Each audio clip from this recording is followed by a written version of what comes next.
আরে বাবা, তোমরা নতুন ছাত্রদের দল জন্ম নিয়েই বাপের সাথে পাল্লা দিও না।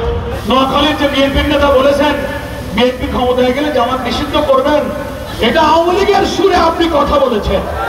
ওনারা চাচ্ছেন যে আমরা ওনাদের সমালোচনা করি, কেউ তো ওনাদের নাম দেয় না।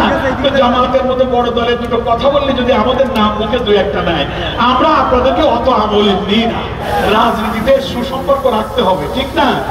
নোয়াখালীর যে বিএনপির নেতা বলেছেন বিএনপি ক্ষমতায় গেলে জামাত নিষিদ্ধ করবেন, এটা আওয়ামী লীগের সুরে আপনি কথা বলেছেন।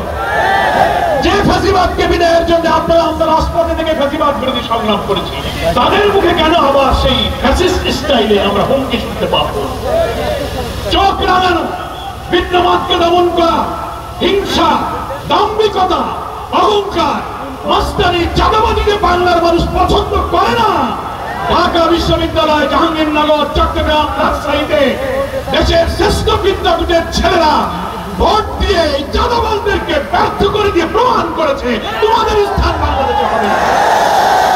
এরা ওই চারটা বিশ্ববিদ্যালয়ে আমাদের শিবিরের ছেলে থেকে চোখ রাঙাতো, হলে থাকতে দিত না, ইফতার করতে গেলে পিটাইতো, নামাজ পড়লে পিটাইতো, দাড়ি দেখলে পিটাইতো। কি পিটাইতো কিনা বলেন? আর বলতো রক কাটা, পাকিস্তানি, রাজাকার, কত গালি দিয়েছে। সব গালিকে ভুল প্রমাণ করে বিশ্ববিদ্যালয়ের ছেলেরা ভোট দিয়ে যারা গালি দিয়েছে তাদেরকে হারিয়ে দিয়েছে। আগামী ফেব্রুয়ারি নির্বাচনে ইনশাআল্লাহ বিশ্ববিদ্যালয়ের নির্বাচনে যে জোয়ার তৈরি হয়েছে, দাঁড়িপাল্লাকে বিজয়ী করে আমরা সেই জোয়ারের মধ্য দিয়ে নতুন বাংলাদেশ আমরা ইনশাআল্লাহ গড়ে তুলব। একটা দল ফেসবুকে স্ট্যাটাস দিয়ে বলেছে আমরা সংস্কার, অংশীদারিত্বের রাজনীতি, দেশ গঠন, অভ্যুত্থানে কোনো ভূমিকা রাখিনি। আরে বাবা, তোমরা নতুন ছাত্রদের দল, রাজনীতিতে জামাত ইসলামের সাথে পাল্লা দিতে গেলে আরো বহু দূর যাইতে হবে। জন্ম নিয়েই বাপের সাথে পাল্লা দিও না। একটা বুড়ো মাজা কুজো করে রাস্তা দিয়ে হেঁটে যাচ্ছে, মাজা কুজো হয়ে গেছে, লাঠি হাতে। একটা যুবক ছেলে এসে বলছে, ও বুড়ো, তোমার মাজা এত কুজো হয়েছে কেন?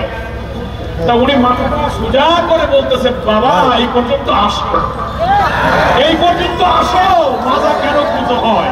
ঐক্যমত্য কমিশনে লিখিত ভাবে ৬টি সংস্কার কমিশনে আমি পূর্ণাঙ্গ রিপোর্ট দিয়েছি। অথচ নতুন গঠিত ছাত্রদের একটি দলের নেতা দুঃখজনক স্ট্যাটাস দিয়ে এই সমালোচনা করেছেন। ওনারা চাচ্ছেন যে আমরা ওনাদের সমালোচনা করি, কেউ তো ওনাদের নাম দেয় না। তো জামাতের মতো বড় দলে দুটো কথা বললে যদি আমাদের নাম মুখে দুই একটা নেয়, আমরা আপনাদেরকে অত আমলে দিই না। এই পর্যন্ত এসে জামাতের রাজনৈতিক ম্যাচুরিটি বুঝার জন্য আরো কিছু পথ হাঁটতে হবে। ধৈর্য ধরো, হাঁটো, এক্ষুনি সমালোচনা করো না। সামনে যতদূর যাওয়া, লেখাপড়া শিখেছো, তোমাদের জন্য দোয়া করি। ২৪শে জুলাই গণ অভ্যুত্থানে তোমরা অনেক ভূমিকা রেখেছো, অনেক আত্মদান। তোমরা জুলাই যোদ্ধা, তোমাদের প্রতি আমাদের শ্রদ্ধা এবং দোয়া থাকবে।